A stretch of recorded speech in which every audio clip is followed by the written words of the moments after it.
São trabalhos bem incipientes, assim, e que eu estava tentando, na época, abordar questões espaciais e de representação, né, da questão da... sempre tive um interesse muito grande por pintura, a minha formação visual é através da pintura. Eu estudei cinema, mas a minha escola foi o MASP, lá em São Paulo, né? Quando eu me deparei, assim, nas primeiras viagens que eu fiz para o exterior com outros museus, isso me chamou muita atenção, assim, de poder ter acesso a essas obras em loco ali, né?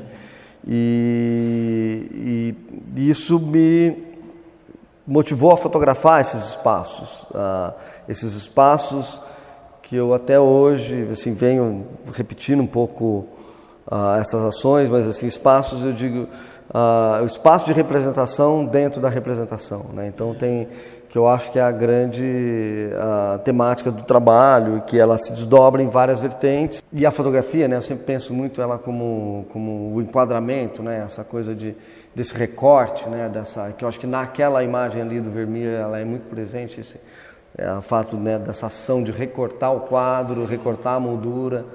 Então, assim, ela né, por que enquadrar isso aqui, né? Por que olhar para a câmera, ver aquele, né, enquadramento ali, como que isso é reorganizado e representado depois, né? Tanto do espaço de representação, quanto do espaço da pintura, e quanto essa nova formulação que é a apresentação dessa formulação do espaço representado ali através da fotografia, agora para o espaço positivo. Esse tipo de articulação me interessa também. Eu gosto muito de montagem, de exposição, assim, de pensar como que o trabalho vai ser montado, como vai ser apresentado.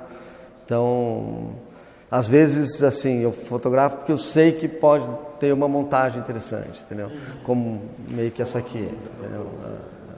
Então, essa questão da montagem, eu acho bem importante, assim, no trabalho. Então, eu fiz isso ao longo de 2 anos, de 98 a 2000, né? Mas foram trabalhos, assim, que eles aconteceram, né? Não que quando eu fotografei aquele trabalho, eu tinha essa intenção, não. Eles foram acontecendo ao longo dos anos.